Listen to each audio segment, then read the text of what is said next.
Carlo Ancelotti. That's the topic for today's video. That's the topic that we need to talk about. We need to have a conversation, a very serious conversation. And again, I don't want people before we start. Don't forget to, of course, like the video. If you're new to the channel, subscribe to the channel. And of course, comment your thoughts, whether you agree or disagree with what I'm about to say, or give me your own perspectives on what you felt Carlo Ancelotti this season has been doing. Carlo Ancelotti this season, we need to have an honest conversation. And before we have an honest conversation, I would like to point out something. I'm sick of tired of one thing. I'm sick of tired of one small thing, that whenever we have this conversation, whenever I feel like I want to speak about Carlo Ancelotti, not in a positive way, whenever I feel like criticizing Carlo Ancelotti, I keep getting the messages and I keep getting people telling me, well, you are very ungrateful. Stop being ungrateful. He's giving you free Champions League. What's wrong with you?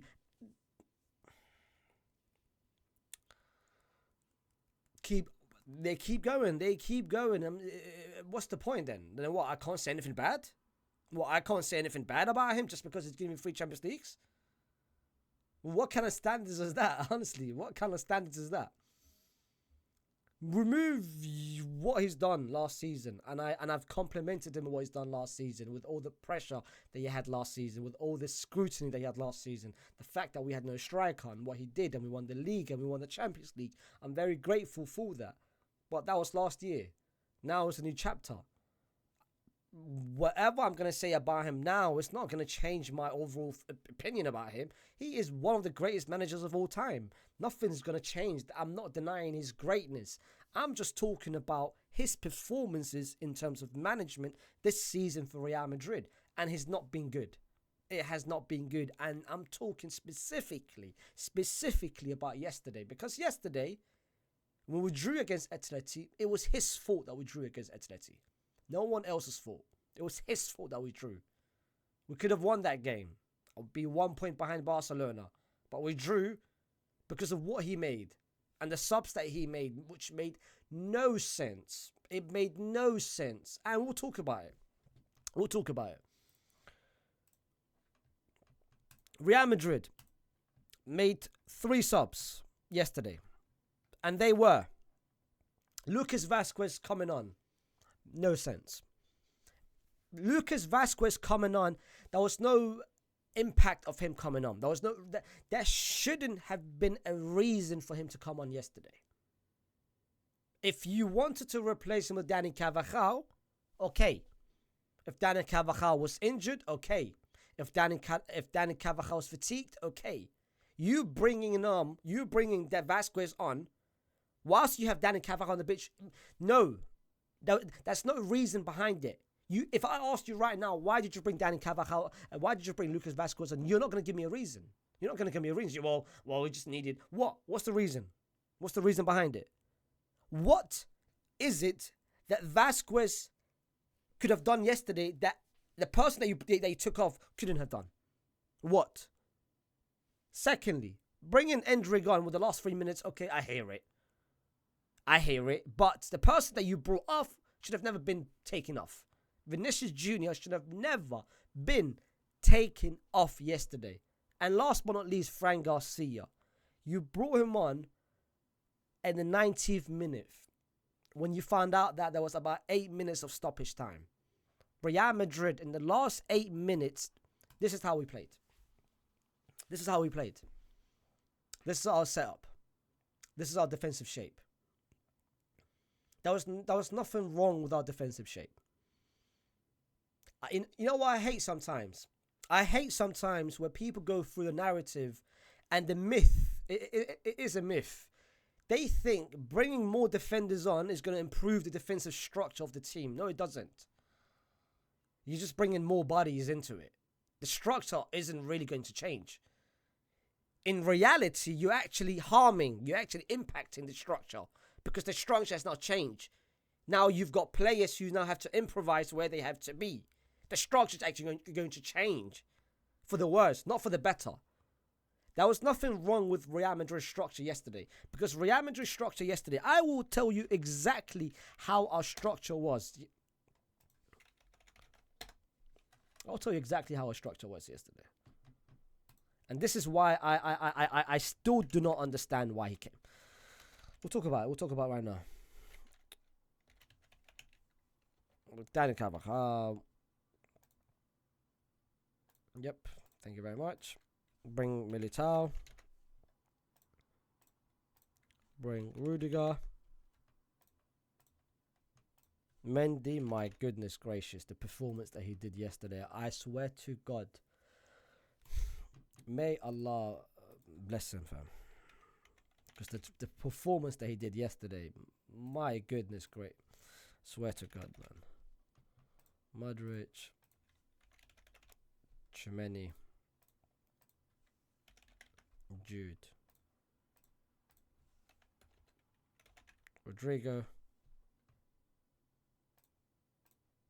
And Vinny.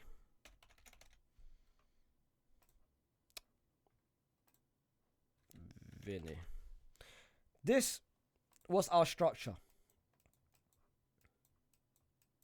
That's nothing wrong with our structure. When the ball goes there, when the ball comes from this side, you've got these two defending it. When the ball comes in the middle, you've got Modric and Tchouaméni closing down the space and down the pockets. If we have to go narrow, we can go narrow with all three of them. If Jude's going to help, it's going to be helping. Vinicius Jr. is going to be this. There's nothing wrong with this structure. You changing it to this structure doesn't mean you're actually harming it, because you're impacting the whole midfield and the attack. We're just now playing back foot for the whole 8 minutes. You're basically inviting pressure. This is what it means. This structure right now on the screen, you are inviting pressure, bro. You're basically telling Atleti, yo, come attack us. And we're not going to do anything about it. We're not going to do anything about it. Just keep attacking us. And that's nothing that we can do. We can't respond to that. With this structure, this is the organized structure, because this is perfect in terms of defensively and in terms of taking the ball forward. How can we beat the press with this type of team? How can we beat the press with this? How can we get the ball out? How? Because we've got no midfield, we've got no attack. With this, at least, we have got a structure. We can get the ball forward. We can beat the press. And we've got at least options to go forward and try to waste time up front. With this, we can't do that. The subs made no sense. And you know what pissed me off? This pissed me off yesterday. I swear to God. This can be a good point for the future, and considering what happened last season here. You do know why last season we lost? Last season, you do know why we lost last season, right, Ancelotti? We lost 2 games last season. Both games, you did not play Tchouaméni. You know, I'm sick of tired of this. Last season, we lost 2 games. And both games, no Tchouaméni was in the team. Ancelotti, let's be real now and let's put everything to the side. He came to yesterday's game with the intention not to lose and not to win.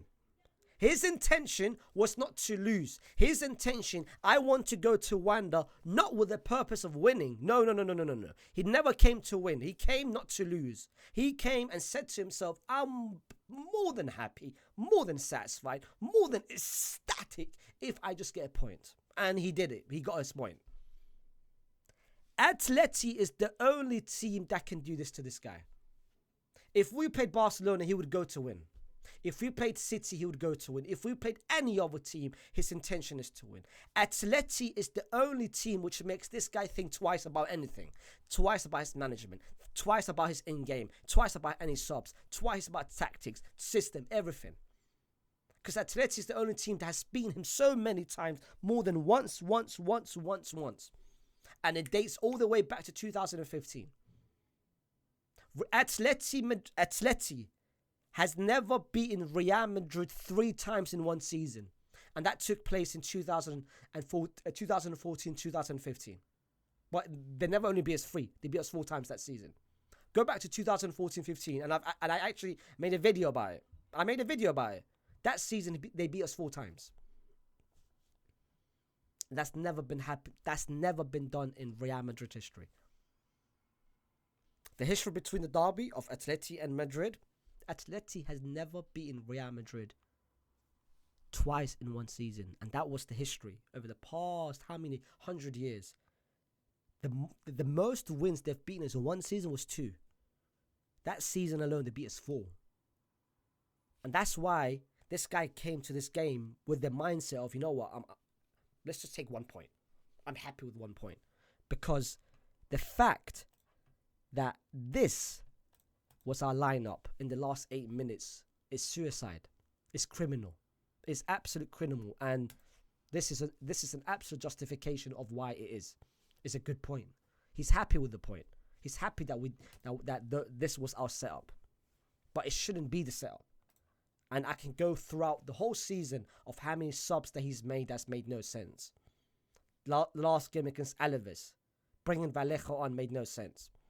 Starting Mbappe, he was injured, made no sense, and you made the injury worse. I can go through every single game, and every single game there is at least one thing wrong with either the system or the tactic or the fact that the subs have been wrong. Why is it that throughout this whole season, we've played how many games this season? Over 10 games this season? Why isn't it we've only in 2 games out of 11 games we've only scored twice in the first half? This season we haven't been good, and I don't want you to. If you try to paint the picture that we've been good this season, then you are the problem, because you're expecting average performances. You're expecting us to be mediocre, whatever we say it. We should have a lot of expectation and standards about the season and what we can do. And yes, everyone has got injuries. Don't give me injuries. Don't tell me, oh, Jude's been injured, tremendous been injured. Barcelona has had their own injuries, and look what they've done. They won 7 out of 8. Look how they're playing. Look at the way they're playing compared to the way we're playing. And it starts with the head of the snake, and the head of the snake is Carlo Ancelotti.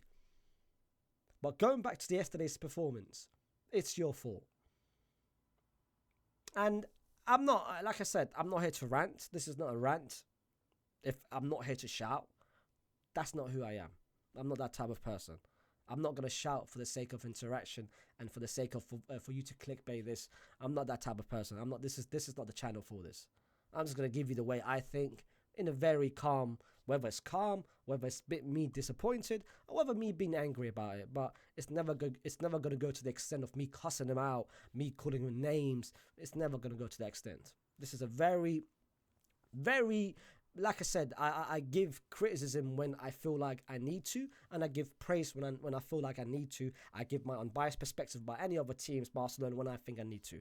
This is what the channel is all about. If you enjoy the content, then thank you very much. If you don't enjoy the content, then this channel's not for you. Go somewhere else. Go find a different channel. If you want someone to shout, if you're expecting me to Carlo Ancelotti and call him names, this is not the channel, bro. Go find something else. I still have good hopes about this season. It hasn't changed. Like I said, we're 3 points behind them now. We're 3 points behind Barcelona. It's great. I'm happy with that. I mean, yesterday we were 4 points. 2 days ago we were 4 points behind them. Now we're 3 points behind them. And of course, this fixture is now away. We're finally not going to Wanda anymore this season. But context matters. The game was there for the taking. We could have won that game if it wasn't for his subs. And it's that's the reality of the things. So Ancelotti, you really need to improve this season. You really need to fix things up, because this is not acceptable. And I'm sick of tired of how this season has been so far in terms of your in-game management. Has been horrific this season. But again, that's still time. We still haven't even reached October. It's a long season. So let's see if you are going to change things, and if you are going to improve on certain things, and if you are going to be making the right decision on certain things. Because if you are going to be stubborn, which is one thing which I hate about managers, if they are stubborn and if they don't change their approaches. If you are going to maintain the same approach in the way you handle things in game, then Real Madrid are not going to win anything this season, and it will come down to you. And you know what Perez is like. If you don't deliver, then Perez is not one of those managers that's going to give you time and time and time. No. If you don't deliver, bro, and you were by the way, like, if we're being honest, 2 years ago, when we didn't win anything, but we only won the cup, and when we lost 4-0 to City. Again, that game was your fault as well. I mean, I'm not going to go back to the history lesson, but everyone knows that was your fault because of the fact you never played a defensive midfielder when everyone knew you should have played Chimeni in that game. But you played Luka and Toni Kroos together? Anyway, I'm not going to go back to the history lesson, but that season, I don't know if you guys know this, Ancelotti would have been sacked that season if he never won the Copa del Rey. But the Copa del Rey saved him. It gave him another season. They basically said, yo, you know what? Here's one more season. If you don't improve next season, then you're out. And this season, I'm telling you, we can win a lot of things, but you need to change your things. And if you think I'm being ungrateful for me calling him out and me expecting better from him, then you're the problem, not me. You're happy to be average. You're happy with this performances. You're happy just to cruise by and hope for the best and literally freestyle. We should not be freestyling. Him coming out and saying that I'm happy with 1 point, that's unacceptable. You're not coaching Everton. This is not Napoli. It's Real Madrid, bro. And we want 3 points I don't want you to approach a game with the mindset of getting 1 point. This is not, like I said, you're coaching Real Madrid. You're coaching greatness. This is the best team in the world. This is the best team ever. I want you every single game to approach that with a mindset of I want to win. And not only to win, I want to entertain. Not only to entertain, I want to dominate. And this season, we haven't entertained or we haven't dominated. But guys, this is my opinions about what's happened yesterday. I just had to release some thoughts. Pause. And yeah, like I said, like, subscribe to the channel if you're new, and put down in the comments what you think about Ancelotti this season, how you think his approach was yesterday. And if you even try to tell me in the comments that, oh, Faysal, you're being too harsh, Ancelotti managed a great game yesterday, then I know for a fact you the problem.